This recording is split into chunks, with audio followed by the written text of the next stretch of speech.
जय श्री सीताराम मित्रों, भक्तजनों, कथा के रसिक प्रेमियों, भगवत भक्त माताओं, संपूर्ण सनातन धर्मी एवं संपूर्ण देशवासियों, आइए हम सब मिलके शिव महापुराण की कथा सुने। यह कथा मैं डॉक्टर राजेंद्र मिश्रा, टीकमगढ़, मध्य प्रदेश से नित्य कहता हूँ और पिछले 2.5 साल से अधिक से कह रहा हूँ।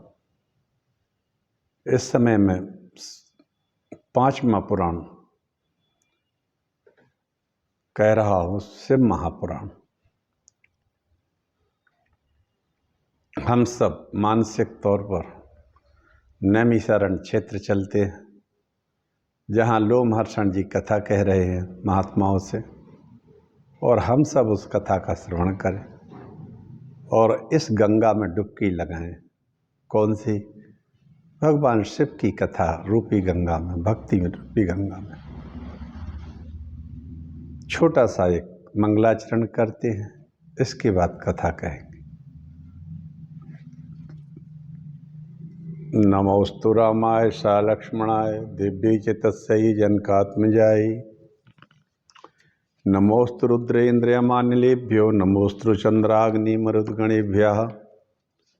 अखंडमंडलाकारं व्याप्तं येन चराचरं तत्पदं दर्शितं येन तस्मै श्री गुरुवे नमः। भवानी शंकरो वंदे श्रद्धा विश्वासरूपिण्यौ, याभ्यां विना न पश्यन्ति सिद्धा स्वान्तास्तमीश्वरम्। नारायणं नमस्कृत्य नरं चैव नरोत्तमं देवीं सरस्वतीं व्यासं ततो जयमुदीरयेत्। ओम नमो देव्यै महादेव्यै शिवाय सत्यं नमः। नमः प्रकृत्यै भद्रायै नीता प्रणतः स्मताम्। मित्रों, हमारे जितने भी पुराण हैं, शास्त्र हैं, ये व्यास जी द्वारा रचित हैं। आइए एक छोटा सा जीवन परिचय कहें या छोटी सी बात व्यास जी के बारे में भी कर लेते हैं, इसके बाद कथा कहते हैं। व्यास जी कौन थे? व्यास जी नारायण, भगवान नारायण के अंश थे। वे महाज्ञानी पाराशर के यहाँ पुत्र के रूप में प्रकट हुए थे। इनकी माता जो सत्यवती थी, जो कैवर्त राज की पौष्य पुत्री थी।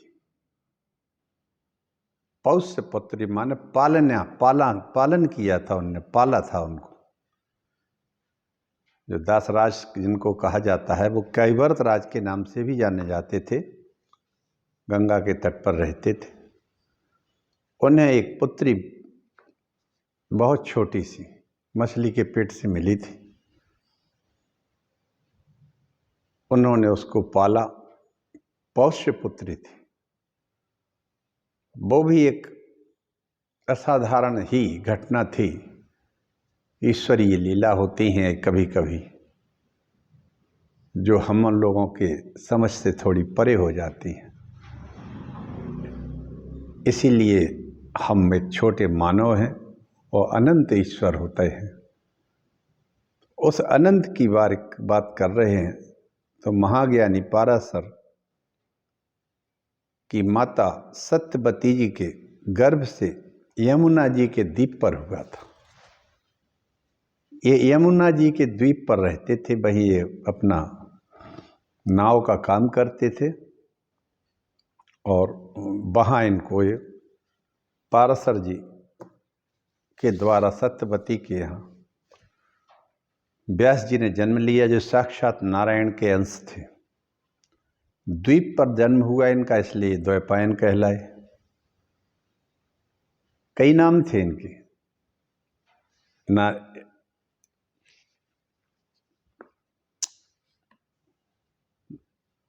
वर्ण इनका नील वर्ण का था। व्यास जी का जो शरीर का रंग था, ये नील नील वर्ण का था, इसलिए कृष्ण द्वैपायन भी इनको कहा जाता है। श्री कृष्ण द्वैपायन भी कहते हैं। बद्री वन में चले गए थे, बद्रिकाश्रम के आगे, जहाँ इन्होंने पुराणों की रचना की बैठ के।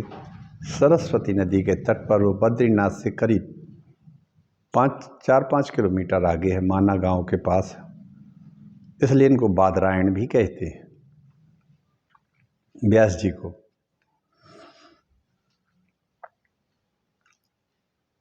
इनको परमात्म ज्ञान जन्म से ही प्राप्त था।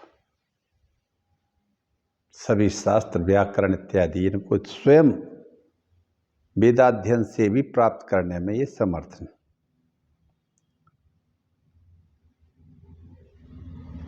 ये अंगों सहित संपूर्ण वेद, इतिहास, परमात्म तत्वों का ज्ञान इन्हें स्वतः प्राप्त हो गया था। मित्रों, प्रारंभ में एक ही वेद था। पहले शुरुआत में एक ही वेद था, लेकिन ऋषिवर अंगिरा ने उसमें से उपयोग के छंदों को संग्रहित किया। अंगिरा जी ने, महर्षि अंगिरा जी ने उस महान एक वेद के कुछ छंदों को संग्रहित करके एक उपवेद, एक वेद की रचना की, जो जरूरी उनको अच्छा लगा, समझा। उसका नाम हुआ अथर्वांगी रस या अथर्व वेद। यह अथर्व वेद को उस महान एक वेद जो व्यास जी द्वारा रचित था, उसमें से अथर्व वेद की रचना अंगिरा जी ने की है। अब व्यक्तियों की आयु धीरे धीरे हर युग में कम होती जाती है। तब फिर व्यास जी ने वेदों का फिर विस्तार किया। उसके इन्होंने विस्तार किया। विस्तार माने कहलाता है व्यास, बढ़ा दिया, इसलिए इनको वेद व्यास भी कहते हैं। अर्थात इनके नाम द्वीप पर जन्म लेने के कारण द्वैपायन, नील वर्ण का रंग शरीर का था, इसलिए कृष्ण द्वैपायन। बद्री विशाल में रहे जाके, इसलिए बादरायण है। व्यास वेदों का विस्तार किया, इसलिए इनका वेद व्यास। और सत्यवती नंदन इनके नाम हैं व्यास जी के। इन्होंने संसार के कल्याण के लिए वेदों का विस्तार किया। मित्रों, वेदार्थ दर्शन की शक्ति के साथ अनादि पुराण को लुप्त देख कृष्ण द्वैपायन ने पुराणों का प्रणयन किया। ये पुराण भी लुप्त हो रहे थे, तब इन्होंने उनको व्यवस्थित करके, उन्होंने पुनर्जीवित करके उसका लेखन किया पुराणों का। पुराणों में निष्ठा के अनुरूप आराध्य की प्रतिष्ठा कर दी। वेदार्थ को 4 वर्णों के लिए सहज और सुलभ कर दिया। संपूर्ण पुराणों के रचना करके व्यास जी ने संपूर्ण वर्णों को, मानव जाति को ये कहें, बल्कि सब कुछ सुलभ कर दिया। पुराण सबको सुलभ कर दिए। आप सभी पुराण पढ़ सकते हैं स्वयं और सुन सकते हैं। और उन्होंने 18 पुराणों और 18 उप पुराणों की भी रचना की। कल्प भेद से चरित्र भेद भी पाए जाते हैं। अर्थ काम मोक्ष धर्म, धर्म अर्थ काम मोक्ष संबंधी सिद्धांत भी उनमें एकत्र हो किए। वेद व्यास ने महान ग्रंथ महाभारत की रचना की। महाभारत को पंचम वेद कहा जाता है और सभी पुराणों को भी पंचम वेद कहा जाता है, और इसको कार्ष्ण वेद भी कहते हैं। इस तरह से श्री व्यास जी ने, द्वैपायन ने ऋग्वेद, सामवेद, यजुर्वेद, अथर्ववेद का अध्ययन क्रमशः अपने शिष्यों, ये बड़ी महत्वपूर्ण बात है, ध्यान देने लायक। इन सब को रचना तो कर दी, लेकिन आगे की पीढ़ियों में कैसे चले गए? तो उन्होंने अपने जो शिष्य थे, क्रमशः पहले थे पैल, फिर जैमिनी।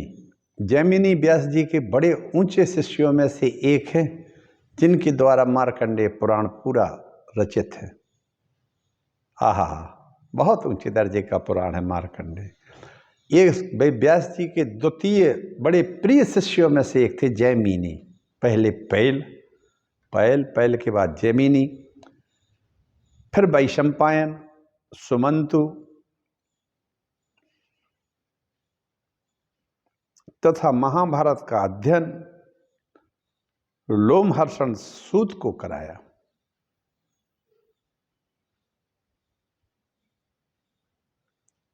इस परंपरा को आगे बढ़ाने के लिए पेल, फिर जैमिनी, सुमंतु, लोमहर्षण जी, ये शिष्य व्यास जी के थे, जिन्होंने सारे जगत में इन पुराणों का प्रचार प्रसार और भगवत तत्व का निरूपण किया। आइए ऐसे अद्भुत भगवान के इस अंश का, अंशावतार का या व्यास जी के अवतार को हम सब प्रणाम करें, जिनके द्वारा ये हम लोगों को प्राप्त हुआ है। क्योंकि आज देश के जितने भी विद्वान हैं, जितने भी कथावाचक हैं, अपनी तरफ से कहीं कोई कुछ नहीं कह सकता। व्यास जी को ही सभी लोग सुनाते हैं, जो व्यास जी ने रचित कर दिया। जैसे बड़े बड़े वक्ता रामायण के गोस्वामी तुलसीदास जी और वाल्मीकि जी के द्वारा रचित रामायण को सुनाते हैं, सब लोग सुनते हैं। वास्तविक सुनते तो हम व्यास जी को ही, उनकी ही रचनाओं को सुनते, और रामायण भी हम तुलसीदास जी की और वाल्मीकि जी की सुनते। विद्वान उसी में से अर्थ निकालते रहते हैं और कहते रहते हैं, थोड़ा बहुत अपना मिला जरूर देते हैं, लेकिन सत्य तो यह है कि कहना उनको वही पड़ता है। चलिए हम एक प्रयास करते हैं मित्रों, छोटा सा। हम आगे की कथा कहते हैं शिव महापुराण की। शिव महापुराण एक बड़ा ही प्रधान पुराण है हमारे पुराण रत्नों में से।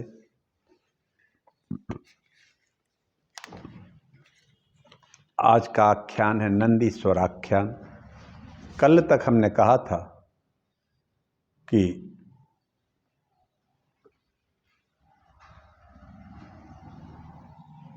भगवान शिव के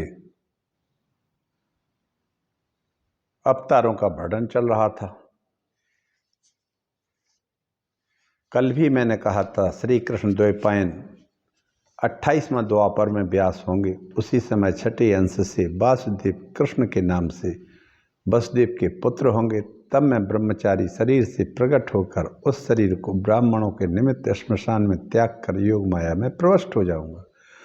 उस समय मैं तुम्हारे सहित लंकुली नाम में स्थित रहूंगा। वहाँ मेरे कुशिक, गर्ग, मित्र और कौरशीय नाम के महातपस्वी 4 शिष्य होंगे। इस तरह से प्रतिकाल में आरंभ में योगेश्वर भगवान शिव का अवतार होता है। उनके 4 महाशैव अविनाशी पाशुपत व्रत करने वाले, भस्म लगाए, रुद्राक्ष माला त्रिपुंडधारी, लिंगार्चन करने वाले मेरे भक्त होते। कल मैंने यहाँ तक कथा कही थी। आगे की कथा है आज नंदीश्वर आख्यान की। श्री गणेशाय नमः। एक समय नंदीश्वर कहने लगे, हे सनत कुमार जी, एक बार सिलाद मुनि, एक मुनि थे सिलाद, ने पितरों के उद्धार हेतु, पुत्र कामना हेतु बहुत समय तक तप किया। तब से प्रसन्न होकर इंद्रदेव ने प्रकट होकर वरदान देने को कहने लगे। सिलाद मुनि कहने लगे, हे इंद्रदेव, यदि आप मुझ पर प्रसन्न हैं तो मुझे बिना योनि के उत्पन्न मृत्युहीन पुत्र प्रदान करो। इंद्र कहने लगे, मैं तुमको अयोनिज पुत्र देने में असमर्थ हूँ। अब सिलाद मुनि ने चाहा कि उनको पुत्र प्राप्त हो जाए, लेकिन वो किसी योनि, किसी माता की योनि के गर्भ से पैदा ना हो। ऐसा पुत्र मुझे चाहिए, और वो भी अमर हो, मृत्युहीन हो, अमृत हो। क्योंकि इस संकल्प से जो पुत्र मिलते हैं, मृत्युदेव से ये ऊपर निकल जाते हैं। सिलाद ने ऐसा कहा और ऐसा पुत्र देने में इंद्र ने अपने आप को कह दिया कि मैं असमर्थ हूं।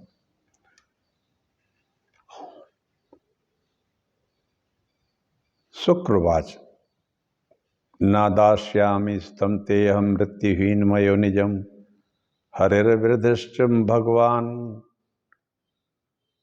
किम तान्नये महामुनि। हे मुनि, ब्रह्मा विष्णु और मैं, ब्रह्मा विष्णु और मैं, कौन कह रहा है जी? इंद्र कह रहा। सभी मृत्यु वाले हैं। हाँ, यदि देवेश्वर रुद्र भगवान शिव प्रसन्न हो जाएं तो भी तुमको मृत्युहीन अयोनिज पुत्र प्राप्त करा सकते, प्रदान कर सकते। अतः शिव जी की आराधना करो। सिलाद मुनि ने महादेव जी को प्रसन्न करने को 1000 दिव्य वर्ष तक दुर्लभ तप किया। उनके शरीर पर दीमक चढ़ गई। रुधिर भोजी लाखों कीड़ों ने मुनि के रुधिर और मांस का आहार करके त्वचा तथा अस्थि मात्र को शेष छोड़ा। तब से प्रसन्न होकर शिव जी मुनि के पास आकर कहने लगे, हे मुनि, मैं तुम्हारे तप से प्रसन्न हूँ, आपको वर देने आया हूँ। तदनंतर शिव जी ने हाथ से स्पर्श करके मुनि की समाधि को तोड़ा। अपने सामने भगवान शिव को देखकर शिव स्पर्श से सिलाद मुनि स्वस्थ हो गए। सिलाद मुनि शिव जी को प्रणाम कर उनके चरणों में गिर पड़े। शिव जी कहने लगे, आप भक्त शिरोमणि हो। भक्ति के और भक्त के विषय में रामचरितमानस में वर्णन आया है, भगतिहीन गुण सब सुख ऐसे, लवण बिना बहु व्यंजन जैसे, भगति बंत अति नीचु प्राणी, मोहि प्राण प्रिय असीमम बानी। शिव जी कहने लगे, हे तपोधन, पहले ब्रह्मा और देवताओं ने भी अवतार के निमित्त मेरी प्रार्थना की थी। अब मैं तुम्हारे यहाँ नंदी नामक अयोनिज पुत्र से प्रकट हो जाऊंगा। हे मुनि, अब तुम लोकत्रयी के पिता के भी पिता हो जाओगे। ऐसा कहकर शिव जी अंतर ध्यान हो गए और यह समाचार सिलाद मुनि ने अपने आश्रम में सुनाया। इतने प्रसन्न हो गए भगवान शंकर कि तुम्हारे यहाँ में अयोनिज बिना किसी योनि के पुत्र रूप में पैदा हो जाऊंगा। अब और किससे क्या कहे, स्वयं ही उन्होंने कह दिया।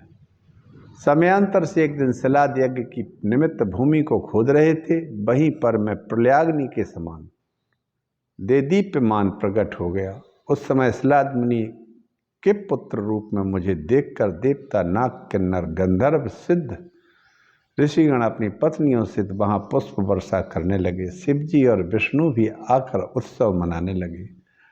अप्सराएं नृत्य करने लगी। सभी प्रसन्न होकर नंदीश्वर वाह कह करके मेरी और लिंग मूर्ति की पूजा कर सिलाद मुनि की प्रशंसा कर शिव पार्वती को वंदन करके चले गए। मुनि सिलाद ने शिव के वर से नंदीश्वर सा सुत पाया है। देवों ने सुमन वृष्टि करके मन में आनंद मनाया है। सिलाद मुनि ने मुझको सूर्य के समान तेज स्वरूप, 3 नेत्र, 4 भुजा, जटा, मुकुटधारी, त्रिशूलधारी, सब प्रकार से रुद्र रूप में देखकर प्रणाम किया। सिलाद मुनि मुझसे कहने लगे, तुमने आज मुझे अत्यंत आनंद दिया है, इसलिए तुम्हारा नाम नंदी हुआ। देवों को भी आनंद देने वाले आपको मैं प्रणाम करता। नंदी का अर्थ है आनंद देने वाले, और शिव जी सभी को आनंद देते हैं, इसलिए एक नाम उनका नंदी भी है, नंदीश्वर भी है। नंदीश्वर बोले,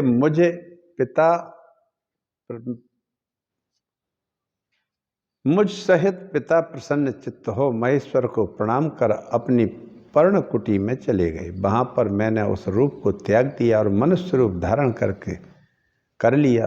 पिता मुझे उस रूप में देखकर दुखी हुए। उन्होंने मेरे जात कर्मादि सभी संस्कार किए। तदनंतर सालंकायन पुत्र सिलाद ये सलाद जो थे सालंकायन नाम के मुनि के पुत्र थे। मुझे 5 वर्ष की ही अवस्था में सांगोपांग वेदों शास्त्रों को पढ़ाया। 7वें वर्ष के समाप्त होने पर तो मित्रा वरुण संज्ञक 2 मुनि मुझे देखने आए। पिताजी द्वारा आदर सत्कार सम्मान पाकर वे मुनि पिताश्री से कहने लगे, वाह। 5 वर्ष की अवस्था जब नंदी की थी, शिव जी ने अपने आप को छोटा कर लिया। पहले उनको अपने मूल स्वरूप का दर्शन कराया सलाद को, और उनके यहाँ पुत्र रूप में प्रकट हो जाते हैं। फिर वो बालक बन जाते हैं। 5 वर्ष की अवस्था के उनके जात कर्म हुए। 7 वर्ष की अवस्था तक उन्होंने संपूर्ण वेद वेदांगों को अध्ययन किया, सब पढ़ लिया। अब शिव जी को क्या है, वे तो स्वयं ही वेदांत हैं, सब कुछ है, फिर भी लोक रीति के अनुसार उनको पढ़ा दिया। तब मित्रावरुण नाम के एक देवता है, मित्र देवता और वरुण ये दोनों साथ रहते हैं शायद। वे आए और बोले, तात नंदी तवाल्पायु सर्वशास्त्र पारगा ना दृष्ट में हो चापस्यम है आयु वर्षाधता परम। हे तात सलाद, हे तात, आपका यह पुत्र नंदी थोड़ी अवस्था वाला है, संपूर्ण शास्त्रों में पारगामी ऐसा कोई नहीं दिखाई देता। अब इसकी 1 वर्ष की ही आयु शेष है। उनके ऐसा कहने पर मेरे पिता सलाद मुझे आलिंगन करके उच्च स्वर से रोने लगी। मृत के समान गिरे हुए अपने पिता की दशा देखकर बालक में यानी शिव जी कहने लगे, हे पिताजी, आप इतने अधीर मत हो जाओ। मुझे देवता, दानव, मनुष्य और काल इनमें से कोई नहीं मार सकता, अतः आप धैर्य रखें। पिता कहने लगे, हे पुत्र, ऐसा कौन सा तप, ज्ञान या योग है अथवा कौन सा प्रभु है जो मेरे कष्टों को दूर करने में समर्थ हो। तब पुत्र के रूप में नंदी की यानी कि शिव जी कहने लगे, न तात तपसा मृत्युम वचन से च बिना विद्यया महादेवस भजनान मृत्युम जेस्यामी नान्यथा। पुत्र रूप में भगवान शंकर कहते हैं सलाद से, उनकी माया से मोहित हो गए। मित्रावरुण कह गए कि 1 साल की आयु शेष है, 7 वर्ष इनके हो ही गए थे। तब शिव जी बोले, अरे मुझे कोई नहीं मार सकता, क्योंकि सलाद रोने लगे थे। मनुष्य, देव, दानव, काल, मृत्युदेव कोई भी हमारे ऊपर मृत्यु नहीं कर सकता मेरी। मैं ना तप से, ना विद्या से, ना मृत्यु को रोक सकूंगा। मैं तो केवल महादेव के भजन से ही मृत्यु को जीत लूंगा, इसमें संदेह नहीं। और ये महादेव ही कह रहे हैं शिव जी नंदी के रूप में जो हैं, उन्होंने कहा मैं महादेव से कह के इन सबको जीत लूंगा। इस प्रकार पिताजी को सांत्वना देकर तपस्या करके वन में चला गया। वन में जाकर अपने हृदय कमल में त्र्यंबक देव 3 नेत्र 10 भुजा पंचमुख सदाशिव का ध्यान करके पवित्र नदी के किनारे रुद्र मंत्र का जाप करने लगे। वाह, भगवान नंदी अपना ही जाप करने लगे, अपना ही जो उनका मूल स्वरूप है, 3 नेत्र 10 भुजा पंचमुख त्र्यंबक का जप करने लगे। मेरे दुर्लभ तप को देखकर शिव जी उन्हीं के मूल रूप से को प्रसन्न होकर कहने लगे, सलाद पुत्र, तुमने बहुत कठिन तप किया, मनचाहा वरदान मांग देने आया हूँ, वरदान मांगो। शिव जी ने कि ऐसा कहने पर मैं भक्ति युक्त मस्तक झुकाकर उनकी स्तुति कर संसार के दुखहर्ता परमेशान वृषभध्वज ने दोनों हाथों से मेरा स्पर्श कर पार्वती की तरफ देखकर कहने लगे, बस ये नंदी है, महाप्राज्ञ, तुमको मृत्यु से भय कहाँ। तुम दोनों ब्राह्मणों को मैंने ही भेजा था, उन दोनों ब्राह्मणों को, मित्र वरुण को मैंने ही भेजा था। तुम पिता सहित अजर अमर दुख रहित अविनाशी अक्षय और मेरे प्रिय हो जाओगे। लो, शिव जी ने अपने वास्तविक स्वरूप जो है उनका पार्वती सहित आके कहा नंदी से, जो उनका ही अंश था, कि तुम तो अजर अमर हो ही जाओगे, साथ में सलाद भी अजर अमर हो जाएंगे, तुम्हारे पिता। ऐसा कहकर अविनाशी अक्षय और प्रिय अक्षय भी रहोगे, तुम्हारा क्षरण नहीं होगा कभी, अमर रहोगे, दुख रहित रहोगे, पिता सहित रहोगे। ऐसा कहकर शिव जी ने अपनी कुशेषमयी सिरों की माला मेरे गले में डाल दी। नंदीश्वर कहने लगे, हे सनत कुमार जी, उस माला के कंठ में पहनती मैं 3 नेत्र 10 भुजाओं वाला मानो दूसरा शिव हो गया। फिर शिव जी ने जटाओं से जल लेकर नंदी को ऐसा कहकर उसे मेरे ऊपर छिड़क दिया। उस जल से 5 शुभ नदियों के निर्मल और वेग वाला जल बहने लगा। उस जल से जटोदका, त्रिअस्तोत्रा, बृहस्पध्वनि, स्वर्णोदिका और जम्बू नदी, ये 5 नदियां बह निकली। यह पंचनद नाम का पवित्र क्षेत्र जप्तेश्वर के समीप है। जो मनुष्य जप्तेश्वर का दर्शन पूजन करते हैं उन्हें सायुज्य मुक्ति प्राप्त हो जाती है। शिव जी कहने लगे, हे पार्वती, मैं इसे गणेश्वर पद पर अभिषिक्त करता हूँ, तुम्हारी क्या सम्मति है? पार्वती बोली, हे देवेश, परमेश्लाद पुत्र नंदरी आज से मेरा भी पुत्र है। इसका बाद शिव जी ने श्रेष्ठ गणों का स्मरण किया। उनके स्मरण करते ही असंख्य गणेश्वर उपस्थित हो गए। हे प्रभु, हमारे लिए क्या आज्ञा है? शिव जी ने गणपतियों की प्रशंसा करके कहने लगे, यह नंदीश्वर मेरा पुत्र सभी गणों का अधिपति एवं प्रिय गणों में मुख्य हुआ। अब तुम मेरे गणाध्यक्ष नंदी को स्नान कराओ। आदेश पाकर सभी सामग्री और जल लाकर के शिव जी के नियोग से ब्रह्मा जी ने नंदी का अभिषेक किया। फिर विष्णु ने, फिर इंद्र और फिर सभी लोकपालों ने नंदी को स्नान कराया। ऋषिगण और सभी देवता विनती करने लगे। नंदीश्वर कहने लगे, हे सनत कुमार जी, मैंने ब्रह्मा जी के कहने से मरुत कन्या। नंदीश्वर कहने लगे, सनत कुमार जी, नंदीश्वर और सनत कुमार जी की बात हो रही है। फिर मैंने ब्रह्मा जी के कहने से मरुत की कन्या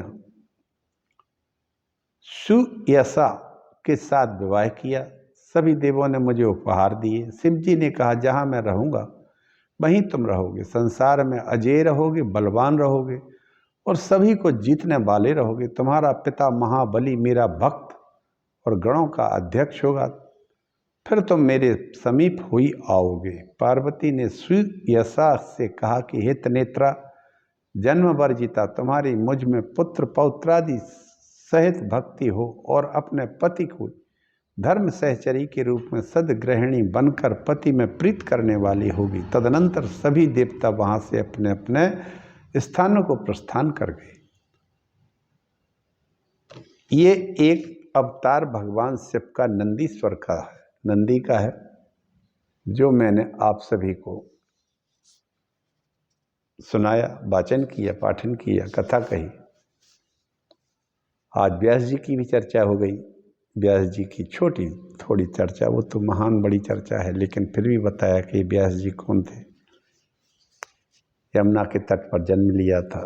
सत्यवती और पाराशर जी को एक पुत्र रूप में प्राप्त हुए। इन्होंने वेदों का भाष्य किए, विस्तार किया, इसलिए इनका नाम वेदव्यास पड़ा। नील वर्ण के थे, इसलिए कृष्ण द्वैपायन कहते हैं इनको, द्वैपायन कहा जाता है। और नंदीश्वर का जन्म और शिलाद का आख्यान मैंने आप लोग सबको सुनाया। अच्छा लगा होगा। कल मैं काल भैरव अवतार की कथा कहूँगा।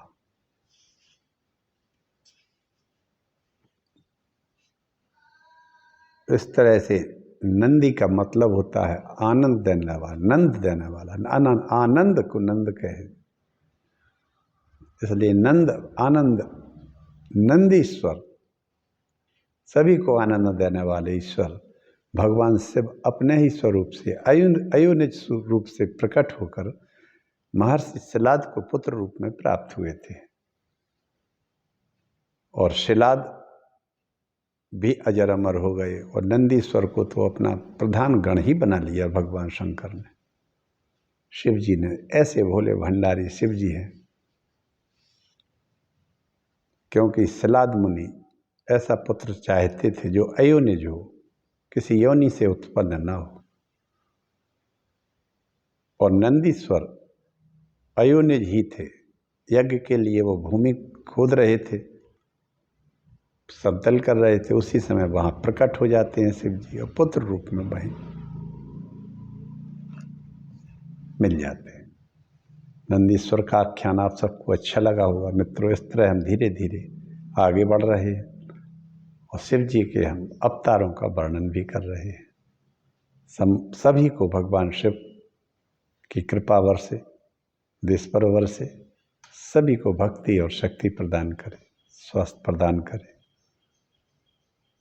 यह नंदीश्वर आख्यान संपूर्ण कामनाओं का देने वाला है, पुत्र पौत्रों को देने वाला है। सदैव नंदीश्वर का आख्यान पढ़ना चाहिए। ओम नमः शिवाय। ओम नमो महामृत्युंजयाय। हर हर महादेव। हर हर महादेव। जय श्री राम मित्रों।